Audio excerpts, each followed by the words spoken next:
Amigos, ¿qué tal? 7 de la mañana con 1 minuto. Bienvenidos a la primera emisión. ¿Qué tal? ¿Cómo estás, Adriana? Buenos días. Hola, Carolina. Gusto saludarlos, amables televidentes. Vamos con las noticias en esta mitad de semana, porque el presidente Daniel Noboa remitió 7 nuevas preguntas a la Corte Constitucional tras la eliminación de 4 propuestas iniciales para la consulta popular y referéndum. Este paquete incluye temas penales, políticos, jurisdiccionales y económicos que deberán ser evaluados por los jueces constitucionales. El presidente de la República, Daniel Noboa, remitió a la Corte Constitucional un nuevo paquete con 7 preguntas para la consulta popular y referendo. Los temas abordan aspectos penales, políticos, jurisdiccionales y económicos. La iniciativa surge tras los dictámenes emitidos por la Corte, que dejaron fuera 4 propuestas de la primera ronda planteada por el Ejecutivo. Según lo anticipó la vocera presidencial, el gobierno preparaba un nuevo cuestionario que reformulara o sustituyera los puntos observados. En esta ocasión, el mandatario mantiene su interés en introducir reformas vinculadas con la Administración de Justicia, apuntando nuevamente hacia la misma Corte Constitucional. Los planteamientos para la reforma constitucional son los siguientes. ¿Está usted de acuerdo con crear un registro con aquellas personas con sentencia condenatoria ejecutoriada por el delito sexual violación contra niños, niñas y adolescentes, con la finalidad exclusiva de prevenir su participación en actividades que lo vinculen con niñas, niños y adolescentes, enmendando la Constitución, conforme al anexo de la pregunta? Segundo, ¿está usted de acuerdo con que la Corte Constitucional solo pueda declarar la inconstitucionalidad de leyes presentadas por el presidente de la República, decretos de estado de excepción o propuestas de consulta popular de iniciativa presidencial, cuando al menos 6 de sus jueces estén de acuerdo enmendando la Constitución conforme al anexo de la pregunta? La tercera, ¿está usted de acuerdo con juzgar y sancionar a las personas que cometan delito de extorsión, robo y receptación mediante procedimientos especiales y expeditos, enmendando la Constitución conforme al anexo de la pregunta? La cuarta, ¿está usted de acuerdo con eliminar la facultad de designar autoridades que tiene el Consejo de Participación Ciudadana e implementar procesos públicos que garanticen la participación ciudadana, meritocracia y escrutinio público, de modo que sea la Asamblea Nacional la que designe a través de estos procesos a las autoridades que actualmente elige el Consejo, enmendando la Constitución de acuerdo al anexo de la pregunta? Mientras que las 3 propuestas para consulta popular son las siguientes. ¿Está usted de acuerdo con permitir el funcionamiento de salas de juego y casinos dedicados a juegos de azar en hoteles categorizados con 5 estrellas, conforme la Asamblea lo regule mediante ley, según el anexo de la pregunta? La segunda, ¿está usted de acuerdo con que se reforme la ley para prohibir que se use el nombre, imagen, voz o apoyo en cualquier forma y o medio de personas con sentencia ejecutoriada por delitos contra la administración pública, como peculado, cohecho, concusión, enriquecimiento ilícito, conforme el anexo de la pregunta? Y la tercera, ¿está usted de acuerdo con que se expida una nueva ley orgánica de garantías jurisdiccionales y control constitucional que incluya la organización, funcionamiento y los procedimientos para el cumplimiento de las atribuciones de la Corte Constitucional, conforme el anexo de la pregunta?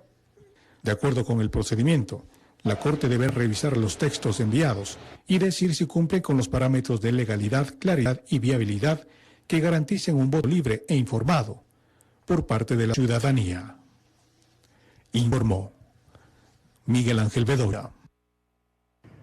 Bueno, ¿y cuál sea la posibilidad de que a fines de noviembre se pueda desarrollar la consulta popular como lo quiere el presidente de la República? Para los constitucionalistas Ismael Quintana y David Carrión, esto sería prácticamente imposible. Esto debido por el tiempo que no le alcanzaría para que la Corte Constitucional pueda pronunciarse, revisarlo, pronunciarse y efectuar los cambios, además que debe hacer el Ejecutivo en algunas de las preguntas. Contrarreloj.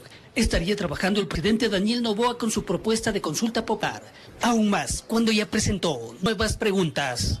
va a tener que revisar la fecha, creo que va a tener que postergarse, porque del planteamiento que haga, de las preguntas, los considerandos y los anexos, también va a depender el análisis que eventualmente tenga que hacer la Corte, y como ya hemos visto en más de una ocasión, la Corte seguramente va a decir que hay temas que bien pueden ir por la enmienda, pero hay otros que requerirán, por ejemplo, constituyente o reforma parcial. Al constitucionalista Ismael Quintana se suma su colega Vicarrión, demandando una pausa al Ejecutivo. Claro, en el afán de ganar tiempo, pues le da un revés la Corte y creo que ahora tiene que replantearlo, reformularlo y ver qué camino. Contra el tiempo, está recontra el tiempo. Yo no creo que logre, por ejemplo, ahora tenga que tomar otras decisiones respecto de lo que le dure el mandato, a ver qué plantea o qué no plantea. Las nuevas preguntas sí podrían caber dentro, pero lo que quería medularmente, por ejemplo, que las competencias del CPCC se pasen a la Asamblea, eso ya está vetado. Así la posible papeleta de la consulta popular no termina por conformarse. Oficialmente tenemos solo una pregunta para ser incluida en la papeleta al día de hoy, que es la de bases militares. Las otras 3 preguntas, financiamiento de la política, reducción del número de asambleístas y trabajo por horas en el sector turismo, penden de una decisión definitiva de constitucionalidad de fondo por parte de la Corte Constitucional. Entonces, mucho cuidado con eso, porque esas preguntas todavía no pueden ser consideradas para una consulta popular. El plazo de 20 días para un pronunciamiento de la Corte está transcurriendo. Yo creería que aquí le van a juzgar o le van a, digamos, hacer juicios extremos de valor diciendo que otra vez va a gastar el dinero en otra consulta y demás. Entonces yo creo que va a meter acelerador para meter de una vez ahora en este paquete aprovechando. Además, yo sí insisto que es un tema también de tener aceptabilidad respecto a la ciudadanía y creo que va a tratar de introducir ahora las preguntas que considere. Con eso, siendo optimistas, a fines de noviembre se tendría 4 preguntas. En firme, informó Héctor Romero. Y Ecuador refuerza la cooperación regional. Con nuestro compañero José Morales. José, se encuentra en la avenida Juan Tancamarengo, justamente en un tramo donde se va a cerrar en los próximos minutos. José, quiero que nos expliques por qué y cuánto tiempo va a estar esta vía cerrada. Mucha atención. Mi querida compañera, mi querida Karina, buen día, excelente mañana para todos ustedes, amigos televidentes. Sí, por supuesto, se empieza a cerrar ya el tránsito vehicular porque aquí va a construir nuevos pasos a desnivel, tanto en el tramo que va hacia el centro como en el sentido contrario, es decir, 2 pasos a desnivel. ¿Qué tiempo? Bueno, esta obra se tiene previsto que tarde aproximadamente 20 meses, es decir, estaría lista para mediados del año 2027. ¿Qué incluye esta construcción, esta obra? Bueno, se nos ha manifestado, como ustedes pueden observar, ya en estos instantes se está procediendo con el cierre parcial de la ruta de los carriles que vienen desde el centro de la ciudad hacia el norte, porque la primera obra está comprendida en este tramo. El carril que viene desde el centro de la ciudad hacia el norte, se van a tomar 3 carriles y para ello van a dejar los 2 carriles básicamente de servicio, son los que se van a continuar habilitados para el tránsito vehicular, mientras que se generará también un carril en contraflujo. De hecho, aquí estamos justo donde inicia el carril o donde culmina el carril de contraflujo que se está construyendo en el sentido contrario. Es decir, se va a permitir que los vehículos que vienen desde el centro hacia el norte de la ciudad cuenten con 3 carriles una vez que se habilite este contraflujo. Como ustedes pueden observar, sí, hay una consulta de estudio, mi querida Carito. Adelante. José, mira, quiero primero que nos ubiques, ¿no? ¿Dónde exactamente, cuál es la calle que cruza esta gran avenida de la Juan Tancamarengo?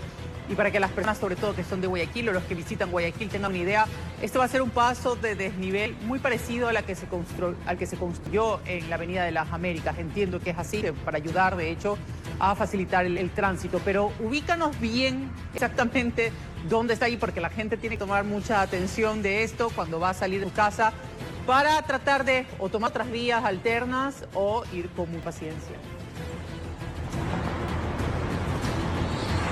Perfecto, claro que sí. Estamos ubicados en la avenida Juan Tancamarengo, Esto en la intersección con la Rodrigo Chávez, básicamente o más conocido como sector en el que se ubican el Urbanor 1 frente incluso con Urbanor 2, también conocida como la calle que sale desde Ciudad Colón. Este tramo, este espacio es donde se va a construir esta obra. Los pasos a desnivel que tendrán una distancia aproximada de 450, o la obra comprende unos 450 metros. Aquí se va a desarrollar esta obra parecida a lo que se hizo ya en la Avenida de las Américas, con la obra que hace poco fue inaugurada. Acá se procede con una obra similar, con una tarea muy parecida. El cierre también se lo va a desarrollar básicamente en la misma forma como se lo hizo en la Avenida de las Américas, es decir, proceden primero a construir el paso a desnivel en uno de los riles, en uno de los sentidos, en este caso primero en el sentido que viene desde el centro hacia el norte de la ciudad, mientras que una vez culminada esa primera fase procederán con la segunda etapa o la segunda fase, que es el paso a desnivel que va en el sentido desde el norte hacia el centro de la ciudad de Guayaquil. Una obra que comprende alrededor de 13.400.000 $. Como les había manifestado, se tiene previsto que tarden alrededor de 20 meses o un poco menos. Podría estarse inaugurando esta obra, se la podría estar inaugurando para mediados del año 2027. Pero hay que destacar al momento es la señalización que ya se está ubicando en este punto. De hecho, como podemos observar, existen en el sitio letreros LED a través de los cuales pueden advertir a los conductores ya a distancia, les pueden advertir que se están aproximando hacia una zona de desvío, hacia una zona donde existe el cierre de rutas, el cierre de carriles, precisamente por el desarrollo de esta obra, de la construcción de los dos pasos a desnivel. Por aquí, y de hecho, esta es una obra que va a permitir beneficiar por lo menos de lo que se ha calculado, alrededor de 100.000 vehículos que transitan diariamente por esta ruta, 100.000 conductores que circulan todos los días por esta zona, por esta ruta, y que se han visto afectados en muchos casos por la existencia del congestionamiento. ¿Quién no se ha visto atascado producto de algún congestionamiento en esta intersección, la avenida Juan Tancamarengo y Rodrigo Chávez?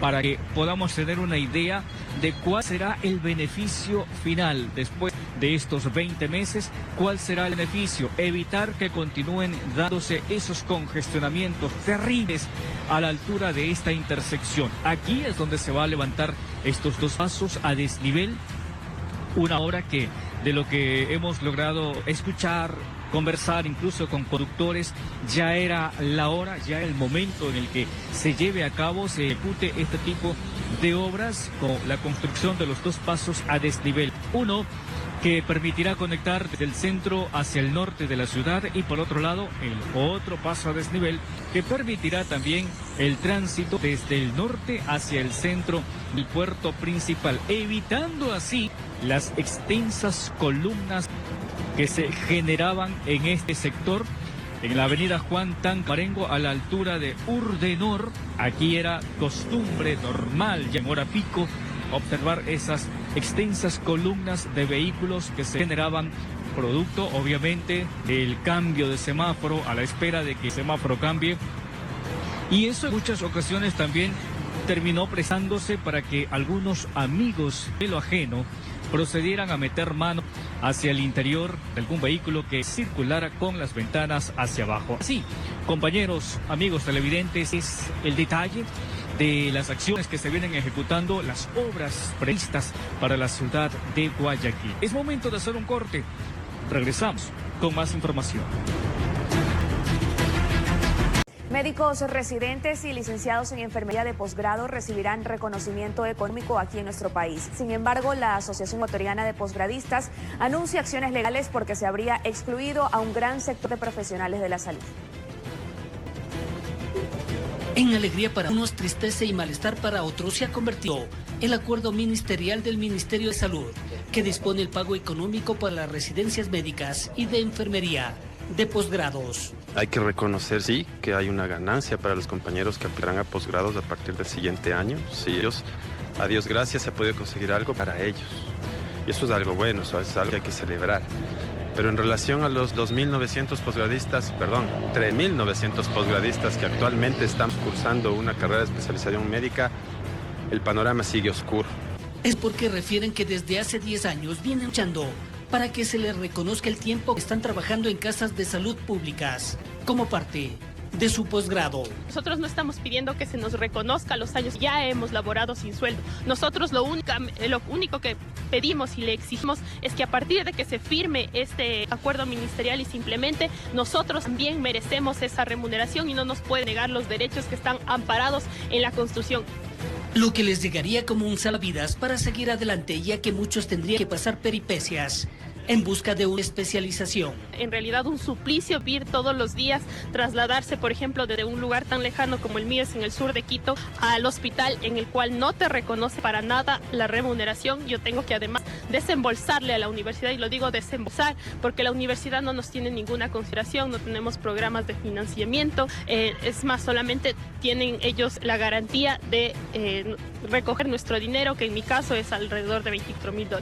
El posgrado que yo curso supera los $30,000.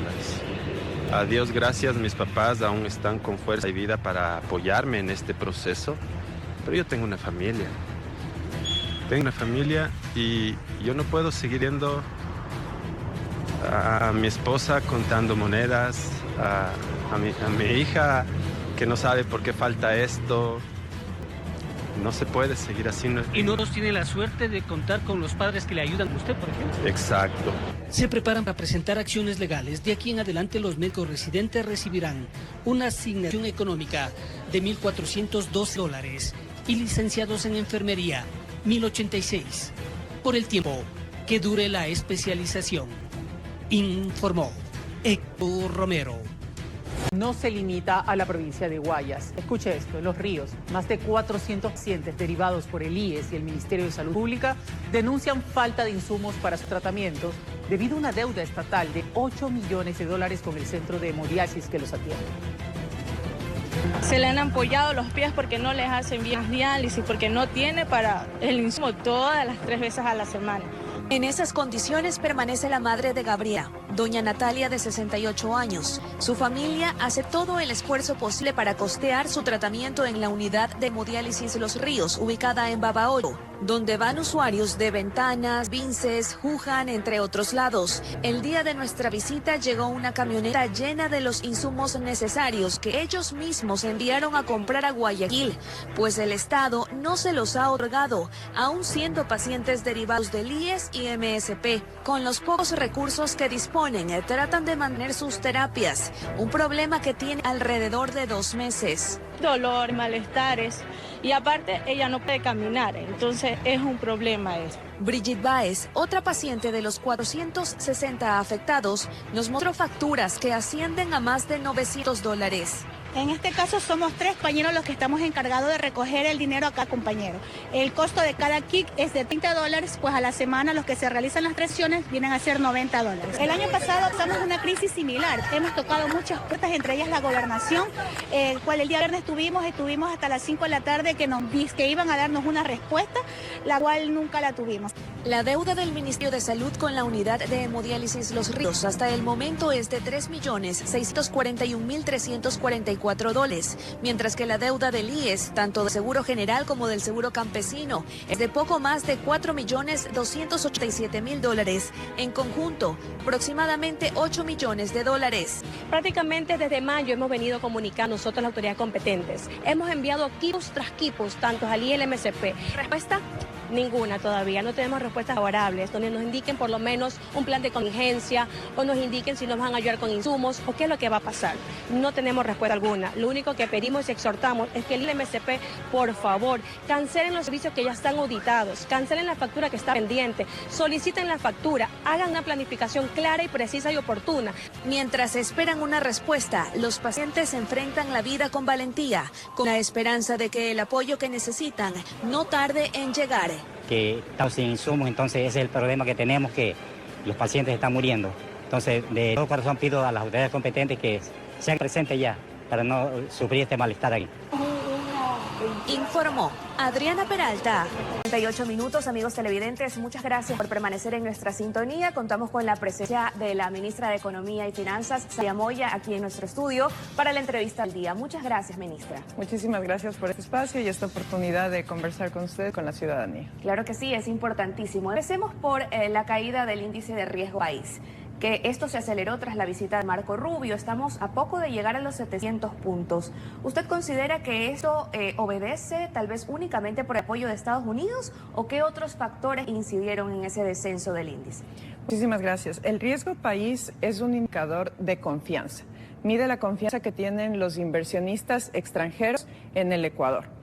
Este indicador baja cuando hay una expectativa de los inversionistas de menor riesgo en el Ecuador. Entonces es una medida que mide a todos los países de la región y el inversionista tiene que decidir en qué país confiar sus recursos, a qué país le va a confiar esa inversión.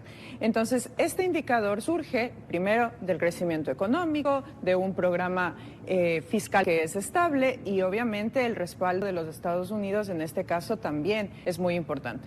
Hemos reducido alrededor de 1.300 puntos desde que el presidente Daniel Noboa asumió el gobierno y en los últimos 5 meses tenemos una caída de más de 500 puntos. Esto sin duda le genera optimismo al inversionista extranjero. El inversionista extranjero que quería o que tenía ideas de invertir en el Ecuador se siente incentivado a venir. Eso genera empleo, genera dinamismo económico, pero también algo muy importante y es como cuando nosotros queremos adquirir una vivienda. Vamos a un banco y tenemos que demostrarle al banco que nosotros vamos a ser capaces de pagar esa deuda, de tener cuentas ordenadas, ingresos que costean nuestros gastos, incluido el pago de esa inversión, ¿no? En este caso con el ejemplo de la casa.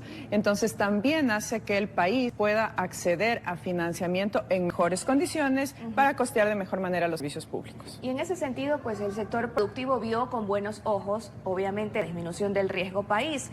¿Qué beneficios se esperan tal vez en el mediano y corto plazo para el Ecuador? Va a haber un aumento dentro de la inversión, no solo de la inversión pública, sino también dentro de la inversión extranjera directa, y esto va a generar ese dinamismo económico que ya se viene dando en el Ecuador. Estamos creciendo con una tasa mayor a lo que se provisionó desde el Banco Central del Ecuador. ¿Cuál es el último reporte? Era el crecimiento de alrededor de 3%, ¿verdad? Sí, es 3.9% realmente. Se esperaba un crecimiento del 2.8%, es superior al dato acumulado a junio, y esto se va a ir sosteniendo a medida de que va llegando también esa inversión, que es el otro motor de crecimiento. Y precisamente, ministra, ¿cuál es la expectativa del gobierno del crecimiento económico ya para finales de este 2025? Alrededor de septiembre el Banco Central del Ecuador saca sus previsiones, pero esperamos que sea entre el 4 y 4.5%. ¿Y cómo hacer que esos datos positivos, porque lo son, en lo macro, ya se sienta el impacto en el ciudadano de pie, en el día a día? Bueno, ya se está sintiendo porque tenemos indicadores que nos permiten medir esto y tomar el pulso en la economía. Uno de esos es el indicador de las ventas. Las ventas han crecido en el Ecuador. Están en alrededor de un 6% y esto va cambiando mes a mes, pero eso es por consumo. De hecho, el crecimiento del 3.9% está en buena parte radicado en el aumento del consumo de los hogares. Y en la otra es ¿en qué sectores se está dinamizando la economía? Uno de los sectores más importantes para nosotros es el agrícola. Y el sector agrícola, el último dato de crecimiento sectorial, nos dice que está creciendo al 17.5%. Y esto tiene un encadenamiento.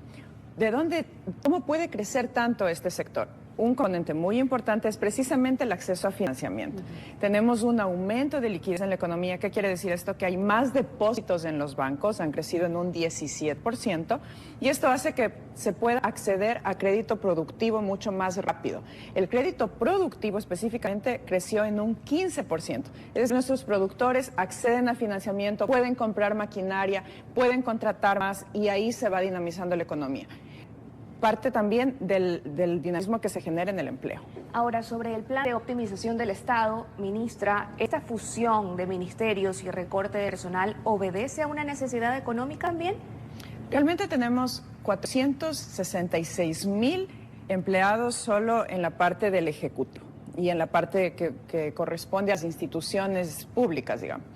Tenemos de esos 466,000, sí se anunció un recorte de personal. En la parte que si retiramos el IES y las empresas públicas tenemos alrededor de 3,500 personas. Entonces, el impacto realmente no es como una medida fiscal o una medida económica. Son 3,500 de 466,000. El peso es muy poco. Esta es una medida de eficiencia. Lo que queremos es, con similares recursos, llegar a muchas más personas, mejorar la calidad de los servicios mediante la eficiencia. Y por eso en las fusiones lo que se busca es que ministerios que tengan competencias que vayan relacionadas trabajen de manera unida. Por ejemplo, el Ministerio de Cultura, el Ministerio de Deporte con el Ministerio de Educación. Una de las mayores necesidades dentro de los ministerios de Deporte y de Cultura era poder llegar con sus servicios a la ciudadanía. El Ministerio de Educación ya tiene oficinas distritales en la mayoría del territorio nacional, entonces es mucho más fácil llegar con esos servicios también a través de esas unidades. Y que dicho sea de paso, el presidente ha encargado a la cartera de Estado, que usted es titular, y también con la cartera de Trabajo, precisamente que definan los sueldos de los funcionarios públicos.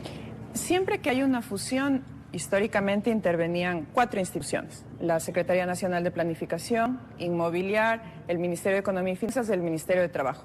Siempre han estado a las 4. En este caso, Secretaría Nacional de Planificación e Inmobiliar están siendo absorbidas por la Presidencia de la República, por lo que la responsabilidad queda dentro del Ministerio de Trabajo y el Ministerio de Finanzas, como siempre se ha hecho. El Ministerio de Trabajo es quien revisa el instrumento que se llama matriz de competencias. ¿Qué es esto? Ver qué responsabilidades tiene cada ministerio, que no se dupliquen, que sean complementarios, y en función de esas responsabilidades, el tamaño del personal que va a tener esa institución y las funciones dentro de cada uno.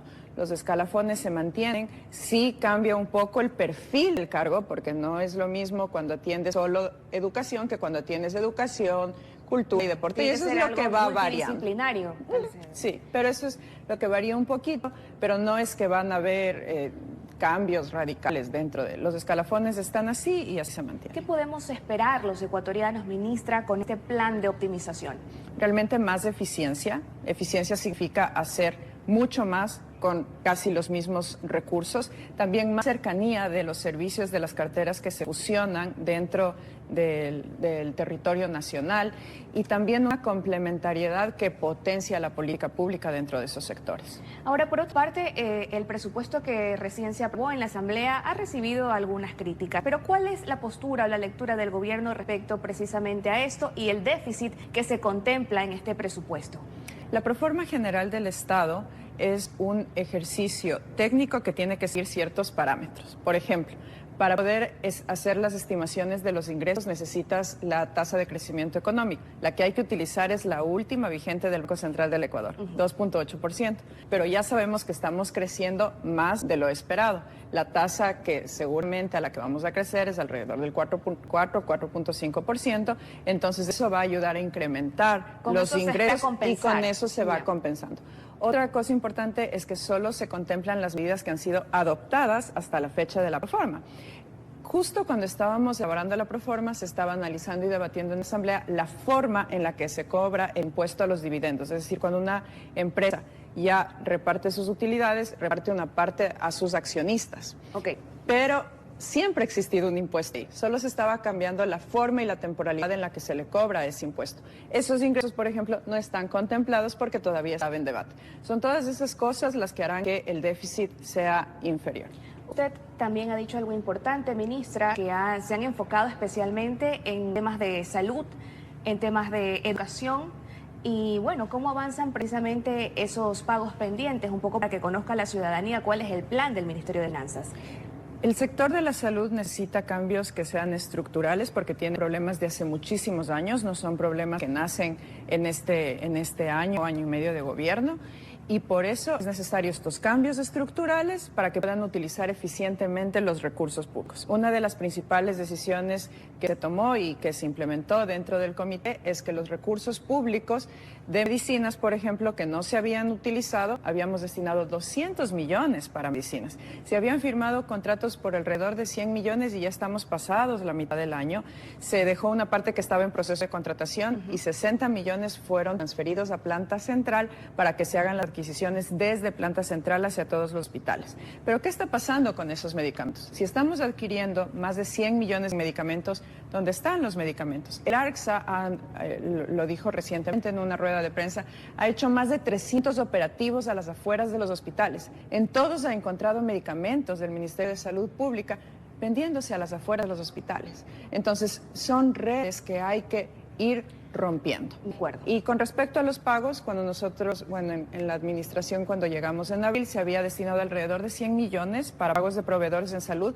Hemos acelerado los pagos, es nuestra prioridad. Ahora está en casi llegando ya a 500 millones, 495 millones. Ministra, muchísimas gracias por su tiempo. Gracias por haber estado aquí. De mucho lote 2, porque ayer se produjo el hallazgo del cadáver de un ciudadano extranjero. Adelante con tu reporte, Carolina. ¿En qué condiciones lo encontraron? ¿Cuántos días ya tenía fallecido este señor y las primeras hipótesis que se manejan al momento?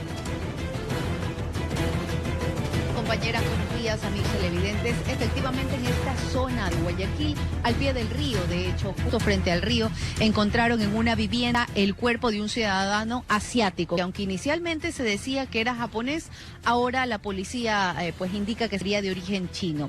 Él tenía 44 años, fue encontrado luego de 15 días en que no se había comunicado con la dueña de la vivienda que alquilaba desde hace año y medio. Se conocía que pues ya la dueña de la casa había llamado a la policía para venir a abrir la puerta de su vivienda. Ya tenía la copia, ingresaron y encontraron a este ciudadano asiático sin vida en la cama.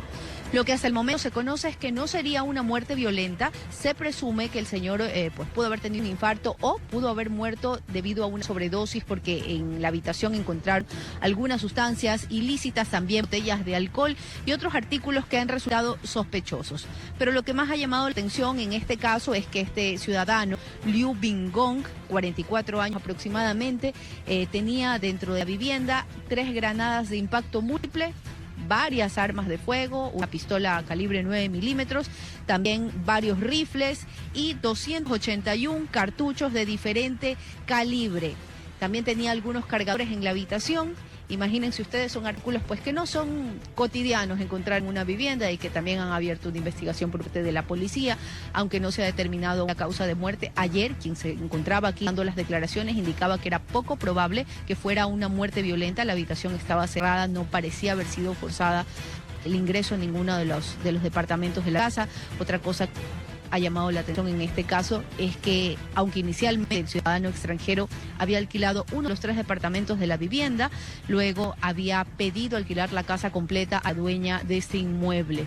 La policía ha iniciado la investigación también por la tenencia de las armas y también por las granadas. Se conoce que ayer en este sector se hizo una detonación controlada prácticamente al pie del río para evitar pues daños o el susto también de quienes viven en este sector de Guayaquil. Con esta información me voy a despedir. Buenos días, ustedes tienen más.